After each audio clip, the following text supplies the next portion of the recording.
We'll hear argument first this morning in Case 18-6662, Shular versus United States. Mr. Suma. Mr. Chief Justice, and may it please the Court, Mr. Shular has prior convictions for drug offenses lacking the mens rea element necessary to distinguish between blameworthy and otherwise innocent conduct. In 1986, one state, North Dakota, had dispensed with the element of guilty knowledge for its drug trafficking crimes. Today, Florida is the only state lacking a guilty knowledge element. Florida's law is an aberration. The question here is whether Congress intended convictions under such an aberrational law to support the extreme sentencing enhancement of up to life in prison under ACCA. The answer is no for a variety of reasons. First, the state offense provision presents a list of generic crimes which all include a mens rea element. Second, the text of the state offense provision itself implies a mens rea element irrespective of any generic offense analysis. Third, Congress described the qualifying state offenses by tracking almost verbatim the language of the federal drug trafficking statute. Congress used the same terms and even in the same order as the federal statute. We know that when Congress transplants language from one legal source to another, the language carries the old soil with it, and here the old soil includes a mens rea element. While tracking the federal statute, Congress used the term involving to sweep in similar crimes described with different terminology, such as promoting, producing, or furnishing a controlled substance. And Florida uses the term sale, which we agree comes under the umbrella of the federal term distribution. Finally, since Congress legislates against the background of the common law, even in the sentencing context, the requirement for prior conviction for felony offenses itself carries a presumption of mens rea for all the serious drug offenses, federal and state, and shows, moreover, that the state predicate provision is offense-driven and not based upon discrete conduct or activities. That's a summary of our argument, but I can be more specific.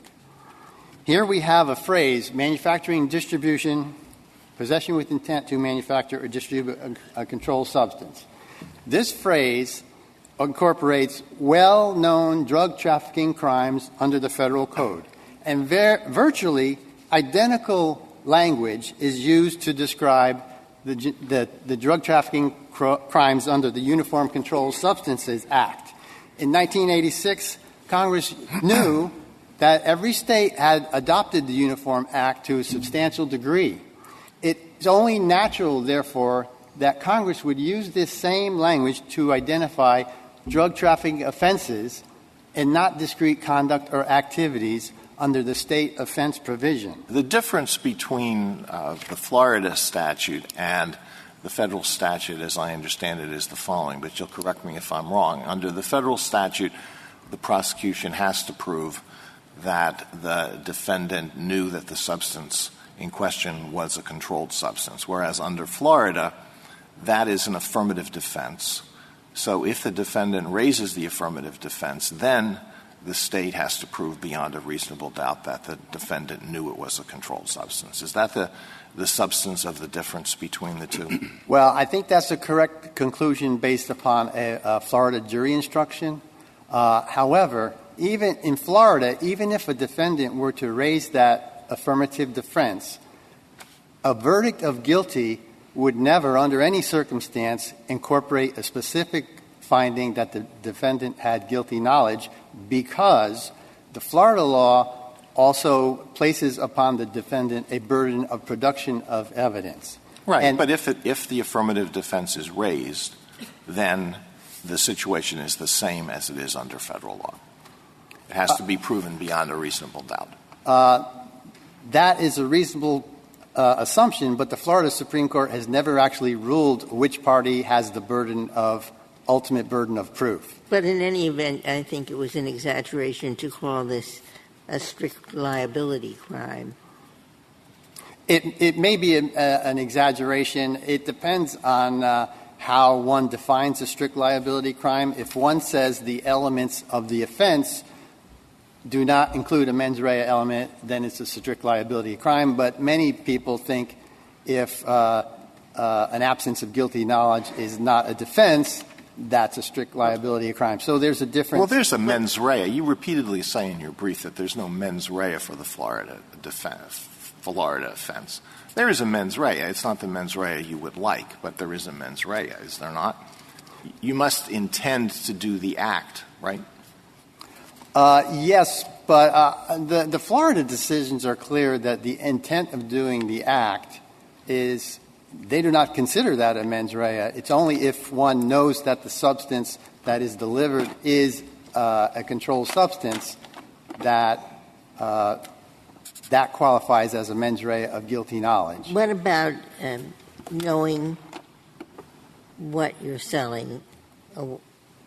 In other words, doesn't the state have to prove that it was cocaine that was being sold, not sugar? No, Your Honor. The Florida law is so broad that even the defendant who does not know the substance that was delivered or sold is still guilty. For example, If he has no idea that it's cocaine, he thinks it's an innocuous substance, that the prosecution doesn't have to show that, you say? that's correct, Your Honor. All right, can I go back to One thing that's odd about this case, you're claiming the interest of uniformity is served by your approach, and yet in every other state, someone who did exactly what this defendant did would not escape from under ACCA. So he gets to avoid ACCA, although he is similarly situated to people in every other state who couldn't. Your Honor, it depends on how you define the term conduct. When I think of conduct, I think of criminal conduct. I think the elements of the crime. If the elements of crime include a mens rea element of guilty knowledge, then the person convicted under the Florida law does not have that is not found to have acted with guilty knowledge. I'm talking about the actuality of the situation. People in other states who did exactly what this defendant did would get the ACCA enhancement. But the Florida statute does not involve the same conduct because the Florida the conduct in the Florida statute does not include a guilty knowledge. So the defendants in Georgia and Florida are not similarly situated and not convicted of the same conduct. In these cases where your client was previously convicted of a Florida drug offense, did he go to trial or did he plead guilty? No, he pled guilty, Your Honor. All right, so in all those cases he pled guilty. He could have raised an affirmative defense. I didn't know what this was. I didn't know that it was cocaine, but he didn't do that. No, he didn't. But as far as a categorical approach is concerned, it is not universal in the Florida law that convictions require a finding of guilty knowledge. I look forward to every new ACCA case because the distance between the law and the reality gets bigger and bigger. So here we have somebody who has, 6 prior convictions of either distribution or possession with intent to distribute? Yes, Your Honor. And I'm saying he's in a strange situation because he keeps selling a substance which he thinks is legal and cheap, and darn it, every single time it turns out actually to be something that is expensive and illegal. He just keeps – how does this happen to him? I don't know how it happens to him, but, Your Honor, I'm not trying to convince the Court that Mr. Shular himself acted without guilty knowledge. I'm trying to convince the Court that as a matter of law, he was not found to have acted with guilty knowledge, and the Court cannot presume, however common sense it may be, to assume that he acted with guilty knowledge, because the question whether a defendant acts with guilty knowledge is a question of fact, and that has to be determined in a Florida court, and it cannot be determined by a federal sentencing judge in a collateral sentencing proceeding. Mr. Schumer, could you clarify two things for me? Part of what Justice Alito said, I must say I didn't focus in on this. The affirmative defense in the Florida jury instructions, the prosecutor bears the burden of proving knowledge if the affirmative defense is raised? Is that what you're I assumed if it was an affirmative defense that the defendant had to prove the element. Your Honor, there are 2 points in the Florida jury instructions. The first point cast on the defendant a burden of production of evidence. Then there's a jury instruction that the burden of proof falls on the state. However, the point I was trying to make is that the Florida Supreme Court has never actually ruled where the burden of ultimate proof would fall. All right. Now, Justice Ginsburg said that there was a knowledge element. I understood there was a knowledge element just with respect to possession with intent to distribute, correct? That's correct. The knowledge element with respect to possession offenses, of which Mr. Shular has only one, is knowledge of the presence of the substance. But in the Florida jurisprudence, under the Chacon case, the knowledge of the presence is actually not — it is a state of mind element, but not regarded as a guilty state of mind, because the knowledge of the presence is something akin to what your mailman has when he delivers a package to your door. I'm getting now a little confused. As I understood it, your knowledge element goes, according to the Florida courts, goes to possession with intent to distribute. They've explicitly said you need knowledge that the substance was cocaine, correct? Not under the present law, Your Honor. Okay. So you don't need knowledge with manufacturing or sale. You don't need knowledge that the substance is a controlled substance with any offense under the Florida law. But does the government have to prove that the substance that you actually manufactured or you actually sold was in fact cocaine? Yeah, they would have to prove that. All right. So at least that would need. What's missing is that the defendant knew that this was.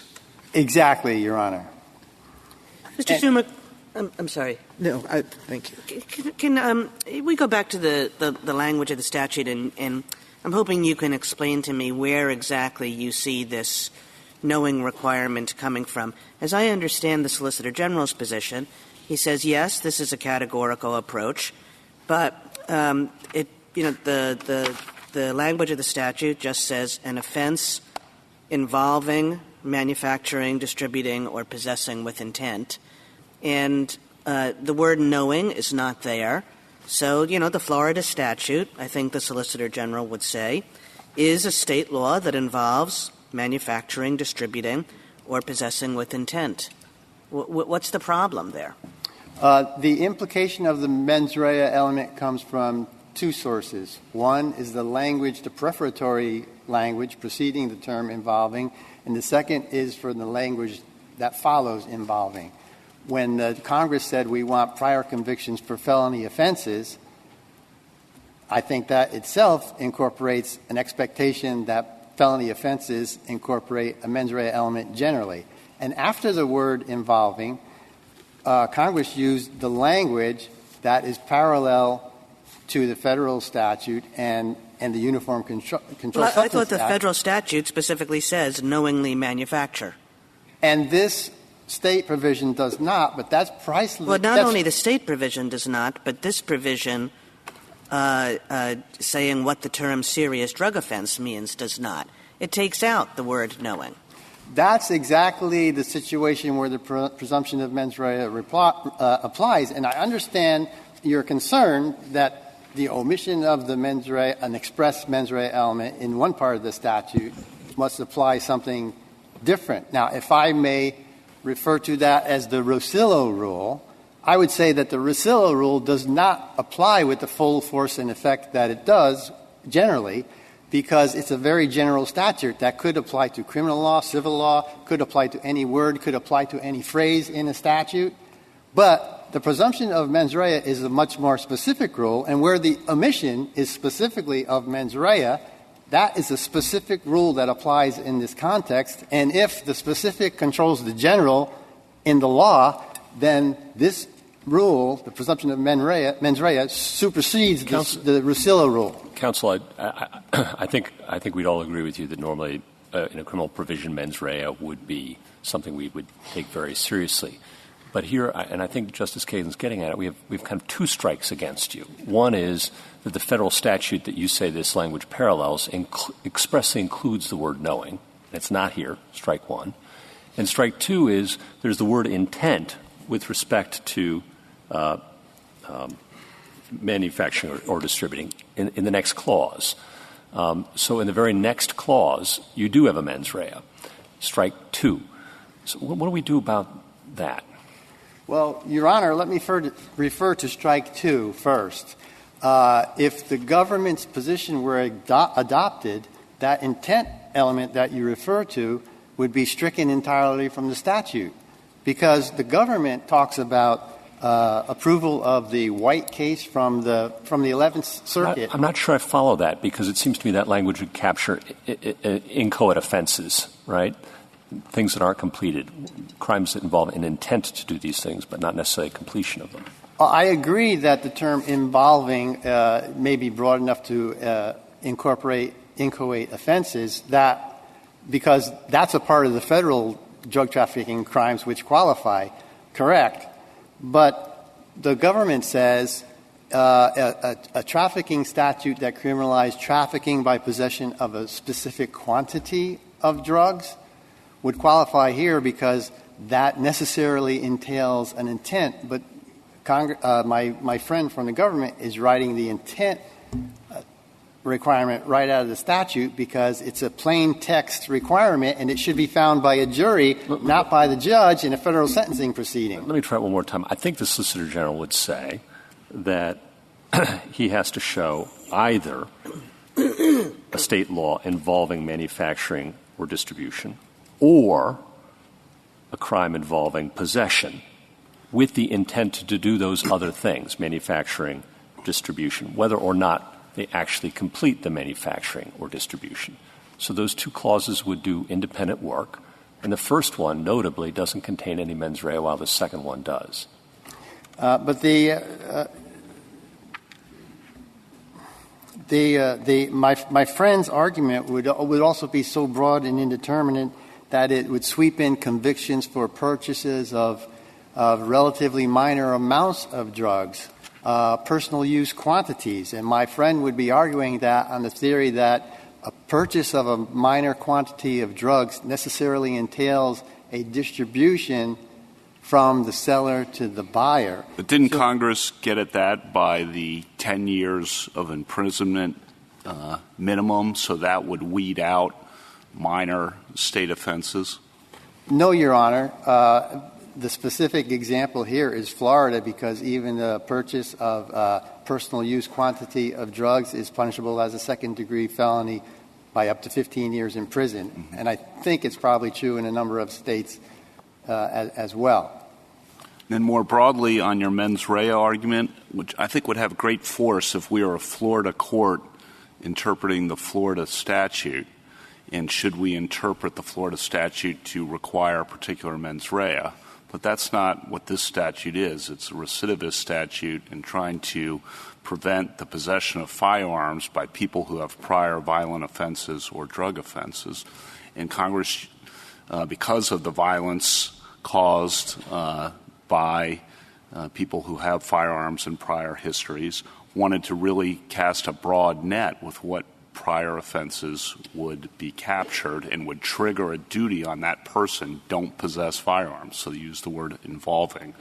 So does what's your response to Congress's objective, which is reflected in the language, to cast a broad net of what offenses might trigger this duty not to possess firearms? My response is that including offenses such as prescribed by Florida is not consistent with the purpose of the statute. I think you expressed the purpose of the statute quite well, to capture the worst of the worst offenders.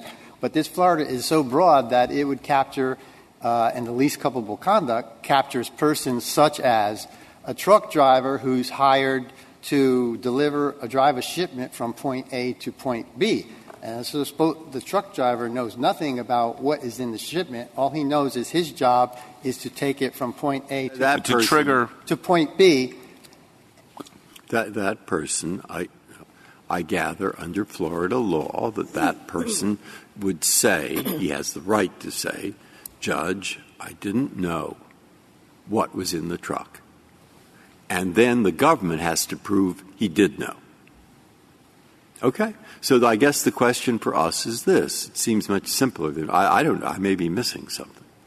But go look further down the statute. One of the things that comes under violent felony, it says, is burglary. So they have a conviction for something, and if it is burglary. Now, every states have all kinds of statutes, So what you have to decide is this particular conviction fall within the terms burglary. It has to be burglary. So obviously you have to have a pretty good definition of what counts as burglary for federal purposes when it was the state that convicted him of state burglary. But it doesn't say that in this part. It doesn't say is manufacturing, distributing. It says involves manufacturing or distributing, which is much vaguer. So, if in fact Florida law is not quite you have to know the intent, it is that the burden falls on the defendant to say, I didn't know what was in the truck, and then the government has to prove it. Is that different enough from ordinary drug possession as it's used across the country, so that it doesn't involve drug manufacturing, selling? Now, I have to admit, it sounds as if it does involve it. But you have a few examples there that really push me, and that's true. But isn't that the issue? Your Honor, I have two responses. Yeah. One is that the affirmative defense doesn't offer what it seems to offer, because in the examples that... But have I got the issue right? Yes, Your Honor. That's all right. In the examples that I'm familiar with, the threat or the coercion of criminal prosecution is so great that the defendant who is actually innocent may bargain away his affirmative defense for a lesser sentence and actually plead guilty. The second comment I have is that the distinction between is and involving is highly overrated, because the term is was not the driver of the generic offense analysis, and so it cannot be viewed as a prerequisite to the generic offense analysis. The driver was the term burglary. The court found that burglary was ambiguous, not knowing whether it referred to the common law definition or the definition of burglary as it appeared throughout the states generally, and Congress settled on the generic definition in order to further the interest in uniformity of sentencing for the same conduct throughout the states. That same interest in the uniformity of sentencing for the same conduct throughout the states weighs in favor of construing the state provisions similar to the federal provisions. And in your truck example, again, I think if you're in Florida court, that's a great argument. Construe this narrowly, don't construe it broadly. This is unfair. This is a due process kind of problem, Morissette kind of problem.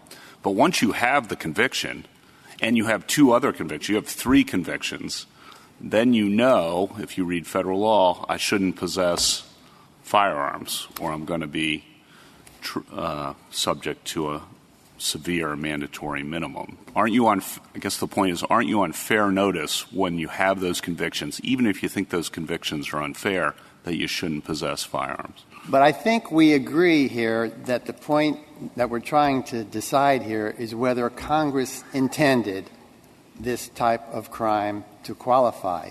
And there's very little reason to suggest Congress did so, one, because it's such an aberrational law, and two, because the symmetry between the federal and state provisions provides very little deference to the states.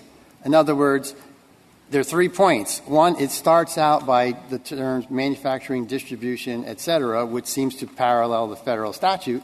2, it says the definition of controlled substance has to be construed in conformity with federal law, not state law. And 3, it says that the length of the sentences must satisfy Congress's demand to be more than 10 years, punishable by more than 10 years. So the overall symmetry between the federal and the state offenses affords very little, almost none, I would say, discretion to idiosyncratic rules of state law. Thank you, counsel. Thank you.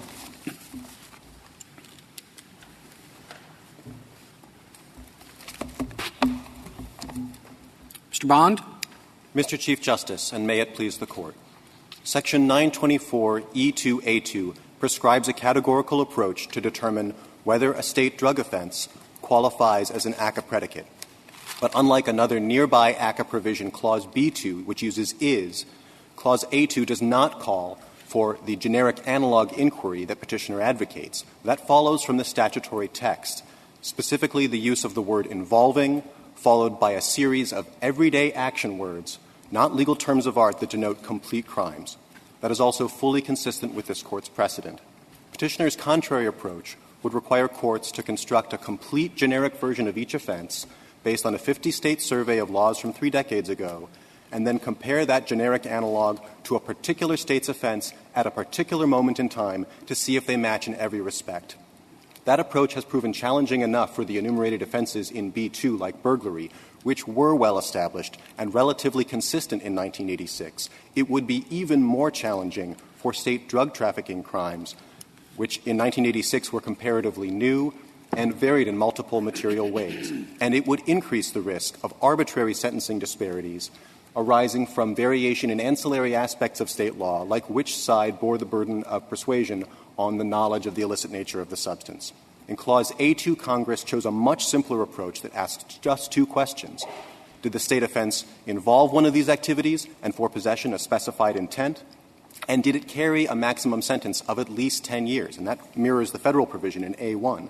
Under that straightforward approach, Petitioner's convictions clearly qualify, and that approach cuts through the variation and uncertainty in state law, like the questions that have arisen this morning about Florida law, and instead uses a broad range of conduct plus this 10-year maximum penalty threshold to filter out and screen out low-level state offenses. And it avoided freezing in place the particular variants of state crimes that happened to predominate in 1986. We're told that under Florida law you could have a pretty low-level offense. We just heard that.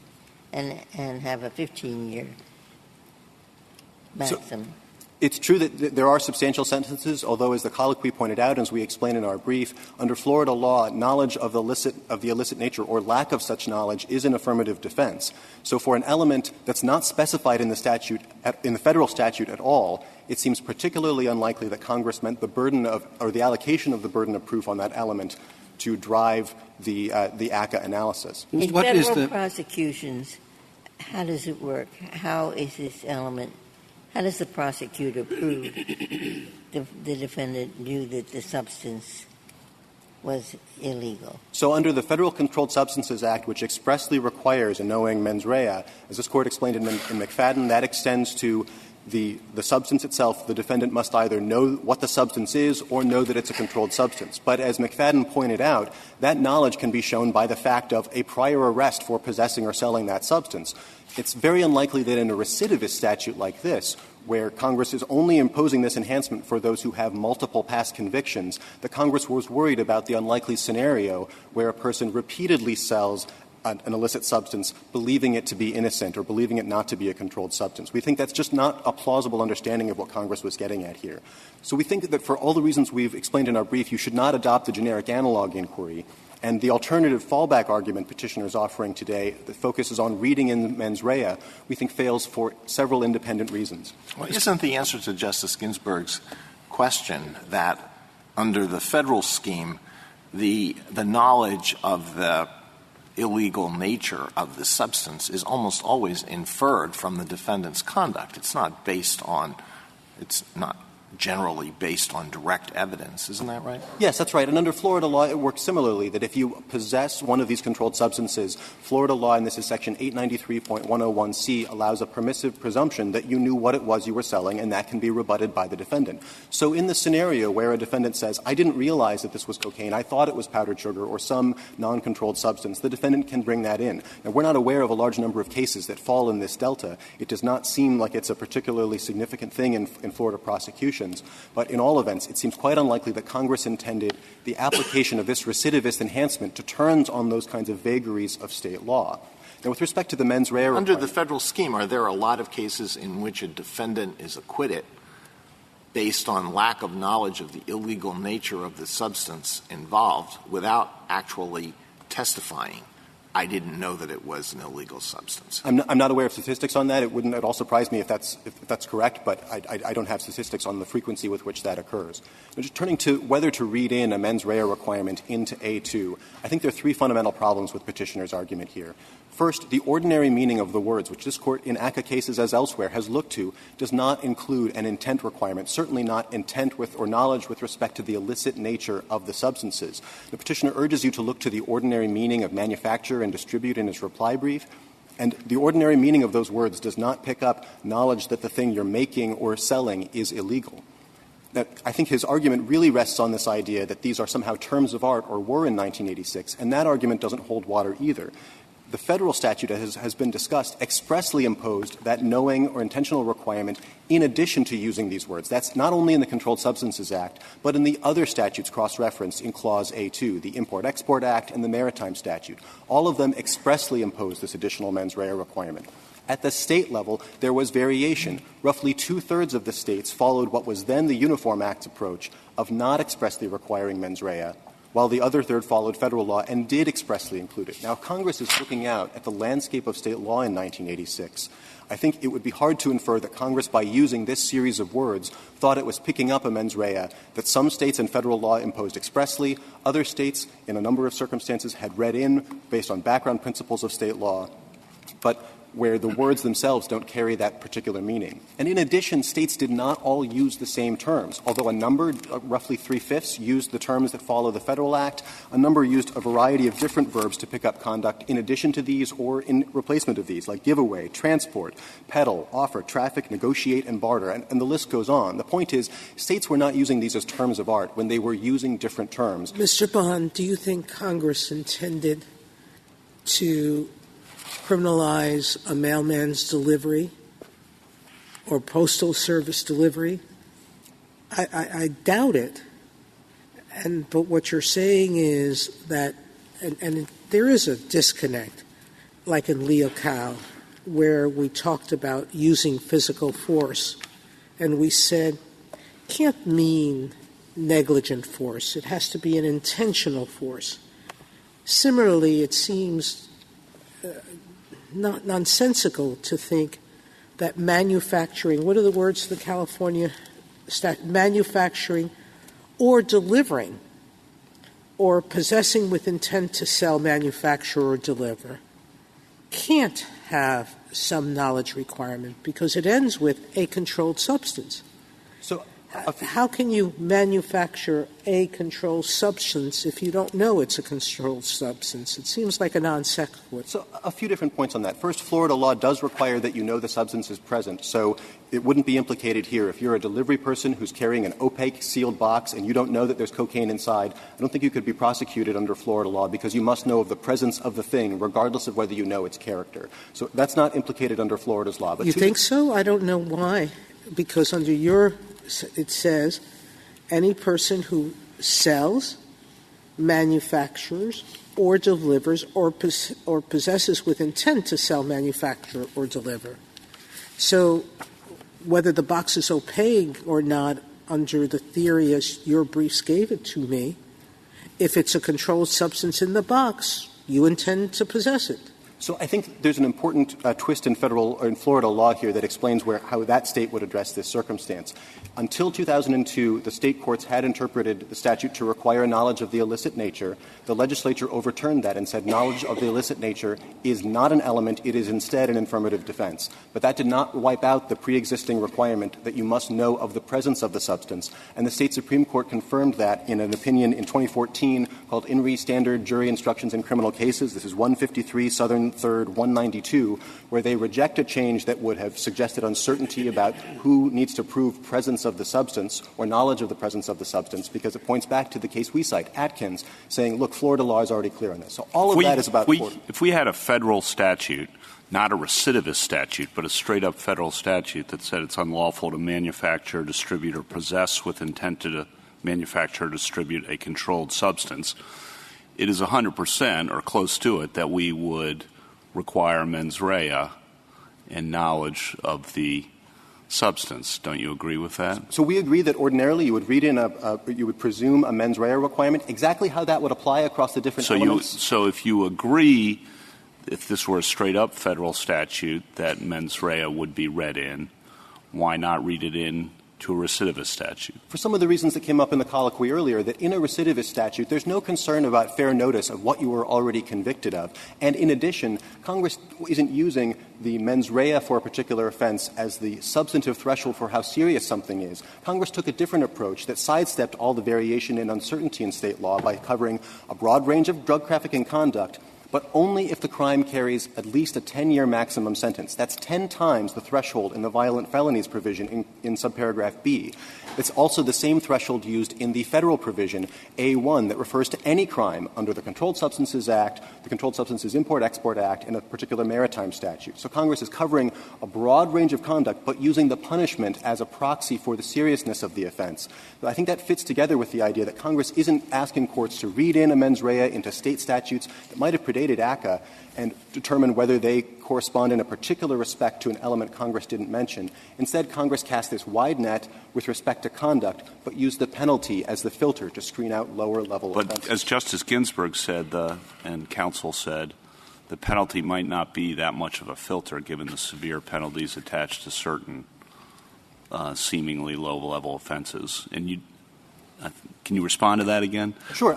It's entirely possible that states would impose serious sentences for those kinds of things. We're not aware of a large number of them. It did exist in 1986 that not every state required mens rea. Sorry to interrupt. If that's true, that's not much of a filter then. I think it is a filter and would have been viewed by Congress as a meaningful filter in the vast majority of cases. We're not aware of any other state that imposes this kind of penalty for this category of offense, where it's an affirmative defense that you don't have knowledge rather than an affirmative element. And I think the point is Congress, looking across the landscape of state laws in 1986, wouldn't have viewed this in a recidivist statute as being a serious problem. I think the concern that Congress had in 1986 was, look, there are a variety of state laws that involve drug trafficking. It's clear from the text and the legislative history that Congress was trying to include those laws, but rather than get caught up on exactly how each state defined it and exactly how they parsed the mens rea requirement, how they grouped particular offenses, which also differed, and whether they used particular enhancements to get to the 10-year threshold, Congress just took a simpler approach, saying if it involves drug trafficking conduct and it involves or it carries a maximum sentence of at least 10 years, then we are concerned that your subsequent possession of a firearm unlawfully presents a sufficient risk that we need to impose a greater sentence. So I think that's what was driving it. Mr. Bond, I had two questions. Feel free to tackle them in any particular order you wish. First, what is your understanding of how the affirmative defense works under Florida law? There was some confusion about that in our earlier discussion as to who bears the burden at the end of the day. I'd be curious to know the government's position on that, number one. And number two, related to what Justice Sotomayor was asking you, forget about Florida law for a moment. The word involves, I think we both agree, is a pretty broad word, right? Everything in the world pretty much involves everything else in some level of connection. And what do we do about the fact that this statute would, at least possibly, capture a state law that had a draconian penalty for delivering a drug without knowing what it is? I mean, involves would seem to capture that. Your colleague on the other side says there's a vagueness concern here that you're ultimately inviting a constitutional challenge on. So those two questions. So if I can take them in order, Our understanding of Florida law is that when the affirmative defense is invoked, the burden remains on the defendant at that point to demonstrate that he did not have a knowledge of the illicit nature. And a defendant who possesses the substance, when that happens under 893-101C, a permissive presumption is available that can be drawn by the jury, can be inferred by the jury that the person actually knew of what it was they were then manufacturing and distributing if they had possession of it. So that's our understanding of Florida law. I don't think anything turns on that here, but that's how we understand it. How do you draw the line he's referring to? I mean, suppose the state legalizes marijuana, but it has a criminal provision which says anyone who sells marijuana at a price that is higher than X, you say, is committing a serious, or lower than Y, is committing a serious offense, et cetera. Okay? Now, is it picking up like economic control statutes if they're criminalized, like the antitrust laws or something? Yeah, so I don't think it involves it. I mean, I think you have to look to the elements of the offense as under the categorical approach generally. So unless the statute that you're describing were divisible into a drug sale crime, it is. So what do you want to say? I'll agree sure. to everything. If the statute is divisible and has one alternative element that involves the sale of drugs and one that does not involve the sale of drugs. It says marijuana. Sure. Then that's it's a controlled substance. It says it's legal in this state. I'd just be repeating myself. And all that they're forbidding, though, is something to do with price. Yes, and a number of states do impose an aggravating circumstance. 10 years, and that's if you did that, then this statute kicks in, even though what he really did was make a price agreement, he didn't get the right license, or et cetera. Yes, I think that's correct. That would fall under the federal definition. Well, then there's another way of doing it. He says you don't have to go that broad at all. He says let's look at the real elements of the very comparable crime, which is the crime of possessing a controlled substance with intent to distribute it, a well-known crime. And he says, look at those elements. And by the way, those elements everywhere but Florida require the prosecution to come in, you've heard the argument, and to show that he knew that this powder was heroin. So a few points. A state crime for possession with intent to distribute would be picked up under the plain language of the statute, and the fact that states might or might not require additional elements doesn't change the meaning of the words or what Congress was trying to capture. No, but that's general. What I'm trying to do is to go back to the question I think Justice Gorsuch was asking, and say once we get in a definition of the word involved, which is broader than the elements of the state traditional crime, which every state has but one, we've opened the door to all kinds of things, such as economic crimes, which do involve, but don't seem to be what Congress is interested in. So if I can take on involves directly. So first, I don't think it's that complicated of an inquiry, just as this Court explained in Kawashima, where it said the involving clause was clear. We look to the elements. If they necessarily entail this conduct, game over. It's a straightforward inquiry, at least in the mine run of cases. Now, we understand there to be daylight between the involves clause and an elements clause or something along those lines because it would pick up solicitation or financing offenses. For example, California's law, Section 11353, that makes it a crime if you hire a minor to engage in selling a particular drug. Whether or not the state has to prove that the drugs were sold by the minor, you have engaged in conduct that involves distribution. Indeed, that's the whole point of the conduct. But at the end of the day, whatever you think about the meaning of the word involves, it's a problem for Petitioner as much as it is for us. He agrees at reply brief page 7 with our interpretation of it, and whatever he thinks about the word, you still have to address its meaning on either theory. The Petitioner's principal submission is about the meaning of manufacturing, distributing, and possessing. Those words all follow involves. So on both sides' theories, you still have to figure out what involves. I understand there's tricky questions for the Petitioner. I think we're trying to address one that's tricky for you. And that is, if involves is capacious as you suggest, state law with draconian penalties for anybody who unwittingly provides substances that are used in the manufacture of drugs or the delivery of illicit drugs with no mens rea, just because we hate drug crimes and recidivists and those sorts of policy considerations. How far out does involve go? Somebody who finances people who deliver drugs unwittingly, thought they're investing in a legitimate business, but it turns out that they're mules for a drug manufacturer. This thing could trace out quite dramatically at either end of the spectrum, before and after the actual crime, quite far. That's my concern. So I think the concern would be addressed because it would only pick up state offenses whose elements as a categorical matter involve. Sure, no. The state offense is going to say anybody who finances anybody else who delivers a drug, an illicit drug. All right? So there's manufacturing distribution right there in the statute, but the defendant's involvement is maybe 3 or 4 steps removed in either direction, antecedent or after the fact. What do we do about that? So I think the answer under the existing law is that if the state has imposed a 10-year or more sentence and the defendant has 3 or more convictions under that statute, yes, it can be an ACCA predicate. Congress used the substantive threshold of the penalty rather than trying to target specific conduct and to parse out exactly what mens rea was necessary. Well, who knows what California will pass as a law? But they have marijuana shops. Anyone who invests in a marijuana shop, anyone, that could be at one share, and the marijuana shop turns out to sell some cocaine on the side, 10 years. Now, they could, and that's a kind of far-out example. And what we're trying to do is, since you've challenged everyone here to use their imaginations, is to suggest, well, he's saying the safer thing is to not give a special meaning to involve, but just look at what has been the traditional meaning of distribution with intent to distribute, of manufacture with intent to distribute, of selling, et cetera. In that tradition, then he has to face the hurdle. Has he really departed enough from the traditional meaning when you have this burden shift? So a couple of points. Ours is on the first part. Yeah, and just to put a friendly amendment to that, I don't mean to prolong it, but involve has to end somewhere along the chain, right? At some point you're going to say it no longer involves, I would think, a drug crime. Where is that? Is it enough for the state? If the state just simply says some attachment to a drug, five layers removed, and a drug crime was involved, is that enough? Or does the government have some position on whether that might not be enough at some point in the causal chain?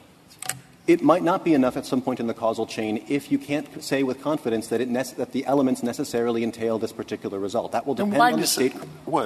I'm sorry. Go ahead. It depends on the particular crime at issue. And so there are, for example, state crimes where a trafficking statute where the highest level of the statute of the trafficking regime says that if you possess a certain large quantity of drugs, we're going to conclusively presume an intent to distribute based on the quantity there. That involves possession with intent to distribute because state law presumes that you have that particular intent. So I think there are plenty of things that fall within involves that don't push that outer limit. Now, I take the point about the concern. All right, stop right there. Right there. What's the amount? Meaning, let's assume that a state says you possess any amount of cocaine, we presume you intend to distribute. Does that involve a crime? What's the generic meaning? So the state offenses that we're aware of have used a 28-gram threshold, and the 11th Circuit held that possession of that amount, which is a pretty common threshold, is sufficient to trigger. But the Fourth didn't, because the Fourth basically said what involves has to involve possession with intent to distribute. That's right. And you can't read a presumption into an intent with that. So, but you are. How about if they lower it to 4 grams? I think 4 grams is well within what most people possess with use, personal use. Right. I think at that point it would be much more difficult to say that a state law is presuming intent based on that. So why don't possession. we read it literally? It has to involve a possession with intent to distribute, not a presumption of intent to distribute. Sure. And at the end of the day, nothing in this case turns on exactly what you think the delta is between has as an element and involves. If you conclude that those are ultimately synonyms, I don't think much would ultimately change. We do think that Congress intended there to be some delta to pick up statutes that reach slightly beyond an element of possession an element of manufacturing and distributing to other crimes like solicitation and financing. But if at the end of the day... Yeah, but I'm really worried about the fact that you've on that delta, you said the 11th Circuit is right. Right only because the state has used a label. I don't think it's because the state has used the label. The 11th Circuit pointed out that in the context of that particular scheme, it was quite implausible that the state legislature, I think it was Alabama, intended that the highest level of its scheme not to become an ACCA predicate and not to involve conduct that would give rise to this kind of inference, even though lower-level offenses did. It's a context-specific thing, and we're not suggesting that this case turns on exactly where you draw the line, where the 11th Circuit drew it or where the 4th Circuit drew it with respect to that 28-gram. What does this have to do with the question in this case? It's a totally different question. The quantity of drugs from which you can infer that there was an intent to distribute? What does that have to do with anything in this case? So we agree that the question here is much more straightforward and doesn't turn on exactly what you conclude involves means, whether you think that a particular quantity can be used as the basis to infer that that possession with intent to distribute will necessarily be entailed by the conduct or not. The question here is simply — Now, you can be convicted, am I wrong, of possession with intent to distribute even a very small amount of drugs if there's proof that you intended to distribute it. Certainly, that's right. Okay, so that's a separate question of when you can infer from the quantity of drugs that there was an intent to distribute. You could have a state, if you want to hypothesize draconian state law, that says if you intend to distribute 1 gram, that is a felony, punishable by 50 years in jail. That would raise potentially other questions, but it has nothing to do with the issue here. That's exactly right, Your Honor. I don't think anything turns on exactly how far you construe that provision to extend. And if at the end so of the day — be clear, just to be very clear, if you win here, to Justice Alito's question, the question of where to draw the line on state possession statutes would remain open for litigation in future cases, correct? So you will still have the question of what particular crimes necessarily entail distribution, manufacturing, or possession with intent to distribute. But that litigation and that kind of uncertainty is dwarfed by the litigation that petitioner's theory is presenting, which would require you not just to figure out what that specific thing means, but the elements of the complete offense or of each of these 3 offenses in 1986. And on your also, I'm sorry. I was just going to say you emphasize in your brief the difficulty of I'll just quote, attempting to synthesize generic versions of these offenses from the motley raw material of state and federal laws. Your office will keep that in mind the next time you urge us to adopt a generic approach? I think there's a material difference between state drug trafficking laws in 1986, as I think petitioner acknowledges, and the offenses that Congress recognized were sufficiently well defined in 1986 that it could refer to them by name and understand that — and courts would understand what Congress was referring to, particularly the offenses that previously had already been defined in the ACCA before the 1986 amendments, like burglary and robbery, which is no longer defined. I wonder whether you'll also keep in mind this question about involves. You know, use and carry provision of 924 has kept courts awfully busy, right? What is a use? Are we going to, what's our assurance we're not going to have similar amounts of concern and litigation about what's an involving? So, again, both sides have the same problem with respect to the word involving, and the ordinary meaning of it, as the Court explained in Kawashima, is relatively straightforward. And, again, you look at the ordinary meaning of these words, the same as you did in Voisin. To look at use of force, that connotes a certain amount of volitional conduct. It doesn't necessarily mean knowing so the government has told us involves bartering, it's in the room, it's somewhere in the house, it's in the neighborhood. That's a use of a gun. Why aren't we going to be going down that road here? I don't think that the language compels you to go down that road. It simply tells you to look to the elements of the offense and determine whether they necessarily entail this conduct. And in this case, there's no reason to go beyond determining. Mr. Bond, Florida is the only state that takes out mens rea. 49 other states don't. And I don't actually know why why there would have been a fear of what other states were doing, since most of them were adopting the uniform definition of manufacturing, sale, and distribution. Yes, there might be production uses, but I'm not quite sure what the worry on your part is. Well, so I think if I can challenge the premise about what was clear in 1986, as Petitioner acknowledges, the North Dakota Supreme Court had directly rejected this mens rea requirement. I don't think it was clear in in a number of the other two-thirds of the states whose statutes did not expressly require mens rea. Petitioner cites cases that come long after 1986 or address different enhanced statutes. But right now, 49 other states included.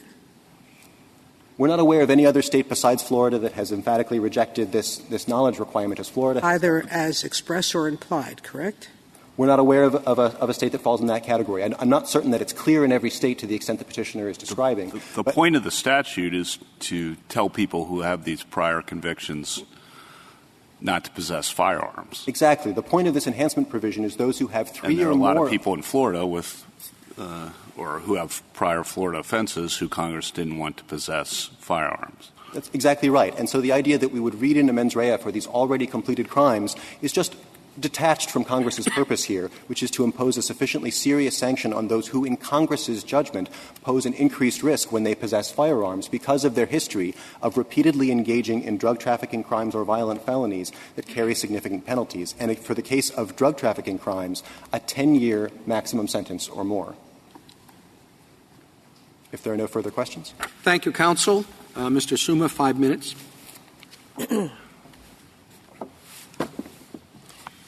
The purpose of the statute is not exactly to tell people who have prior convictions not to possess firearms. The purpose of the statute is to identify those people, those felons who possess firearms, but who would also deliberately use those firearms to harm other people. As the Court stated in Begay, identify the people who are likely to point the weapon and fire the weapon. When you have a statute that criminalizes the truck driver who doesn't even know what the substance is, that person is less culpable. That person does not have the motive or the intent to defend this unknown substance by violent action or by use of a gun. To the extent that the Court is concerned about the scope and the effect of the term involving, I think this Court should be guided by the interpretation of the Rico Statute in the Scheidler case. There, the statute prescribed acts or threats involving, followed by a list of crimes such as murder, kidnapping, arson, and extortion. And in that context, the Court said the term extortion must be regarded in its generic sense. And to the extent that there's still any lingering ambiguity about the scope of the term involving, the legislative history that we cited in our initial briefs shows the intent of Congress. When Congress drafted the state offense provision, the history shows that Congress intended to add offenses, not conduct, not activities, but add offenses described generally, which translates to the generic sense. And I would also point to this Court's Moncrief decision. When the Court was confronted with language such as illicit trafficking in a controlled substance, the Court said illicit trafficking in a controlled substance is a generic crime. Compare that to what we have here, phrases such as manufacture of a controlled substance and distribution of a controlled substance. These phrases even more specifically describe generic crimes. Congress uses models to identify predicate crimes. What we're asking the Court in this case to do is no more and no less than the Court did in the Esquivel-Quintana case. When the predicate crime was described as sexual abuse of the minor, and that crime may not be clearly defined, the model says, look to a related federal statute. Now, if the Court still thinks there's ambiguity about what manufacturing of a controlled substance means or distribution of a controlled substance means, begin by looking to the related statute for how it defines the crimes. The related statute here is, of course, the federal drug trafficking provision, which describes the crimes to include a mens rea element. And the Court said in Esquivel-Quintana, then look to the survey of state law to see how the states define the crimes. And all those factors contribute to the finding of the definition of what constitutes the generic federal crime. If Congress had before it, when it drafted this provision of ACCA, these two models, the federal model where the prosecution has to prove that guilty knowledge of the nature of the substance, and the Florida model, which differs only in that the defendant has to raise this as an affirmative defense, has to say, I didn't know that it was an illegal substance. Congress would think that there's enough difference between those two models to say only the former is included and not the latter.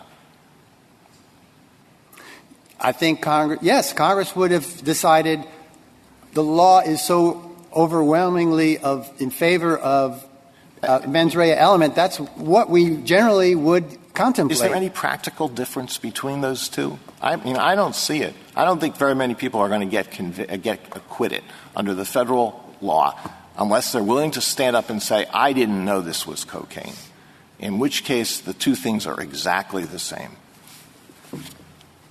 Well, Your Honor, I respectfully say that you're giving short shrift to the general requirement. My time's up, ma'am. Well, you're giving general short shrift to the significance of jury findings. If a jury does not find, as it does in the Florida law, that the defendant has engaged in blameworthy conduct, the court, and a federal court in a sentencing proceeding, should assume that the defendant did not have that guilty knowledge, because the federal sentencing court cannot make that finding for the first time in a collateral sentencing proceeding. I thank you very much. Thank you, counsel. The case is submitted.